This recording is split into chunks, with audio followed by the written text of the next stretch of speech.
په مونځ کې د سجدې او د رکوع په حالت کې کمې دعاګانې پکار دي. د دې دعاګانو کمالات او برکتونه او فضیلتونه څه دي او دا دعاګانې چې کمې دي دا صرف په فرضو کې پکار دي که په نفلو او په سنتو کې پکار دي.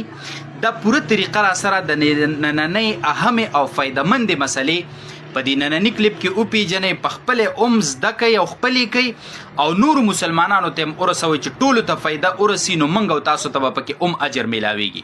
ګوره جي اول خبره خو دا زده که چې حدیث مبارک کې راځي چې د سجدې په حالت کې دا د سجدې هغه حالت دی چې په دې کې بنده الله ته د ټولو نه زیات نږدې، دا بهترین عبادت دی سجده. خپل تندې خپل مخ دا په ځمکه باندې رب ته لګول، په پرش او په خاوره باندې رب ته خپل مخ لګول، خپل تندې لګول، دا کمال عاجزی ده. د دینه نور لوی عاجزی نشته ده. دا سجده کې ډیره زیاته عاجزی ده.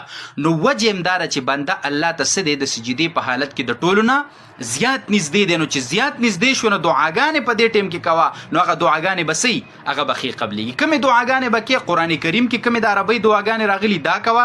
تسبیحات چې 3 کرته د سجدې یا د رکوع وي نو د هغې نه پس هغه دعا کوه، که 1 کرتې کې که 2 کرتې کې.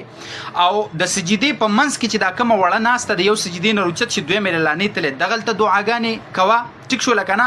او دغه شان دی درود شریف ختم که په آخري قاعده کې اللهم ربنا او یا د دې سره نورې دعاګانې کوه، هغې نه پس سلام ګرځوه. دا دعاګانې دلته ډېرې ښې قبلېږي. او حدیث کې راځي چې سجده کې تاسو په پوره کوشش سره دعا کوئ، ځکه د دغه حالت دعا چې کومه ده که نه حدیث کې راځي چې دا لایقه ده دی چې دا څه شي دا قبول شي. نو دا څومره کمال دی. نو دغه دعاګانې هغه دعاګانې به نه کې چې د خلکو د خبرو سره مشابه وي. لکه اوس یو سړی په عربۍ کې دا دعا کوي چې خدای ماله پلانې پلانې ښځه راکړي، نو دا داسې به نه کې، یا ماله دومره دومره مال دولت او پیسې راکړي، نو دا به نه کې. نه کومې دعاګانې چې په سنت او په قرآن کې نقل دي هغې کې هر څه دي، د دنیا او د آخرت ټول خیرونه برکتونه په هغې کې شته، نو هغسې دعاګانې به کې. خو چې کله ته امام جوړ شوی که نه نو بیا به سجدې او رکوع هغه به اوږدې ډېرې نه ګورې. دې کې حاجتمند دي، ضرورتمند دي، د لارې مسجد دی، ایمرجنسي والا خلک پکې دي، بیماران پکې دي چې اوږدې سجدې نشي کولی، اوږده رکوع نشي کولی. نو چې امام جوړ شي نو په فرضو کې دا بهتر نه دي.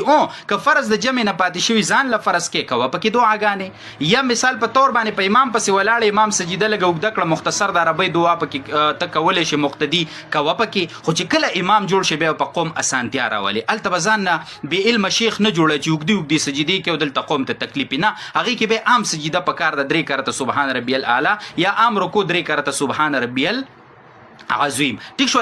اوس نفل دی سنت دی نو په هغې کې دعاګانې کوه، دې سره به ستا سجده موږدی قومو جلسه به دې سمئ. ټیک شو لکه نه.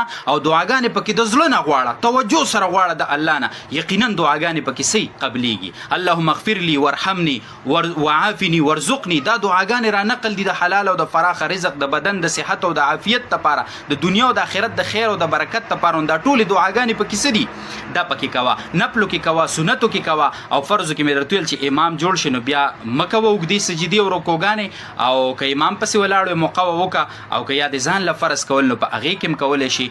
دا جي یو ضروري مسله وه، لازمي په خپله مو ګورئ، د ملګرو سره یې شیر کوئ. وصلی الله علی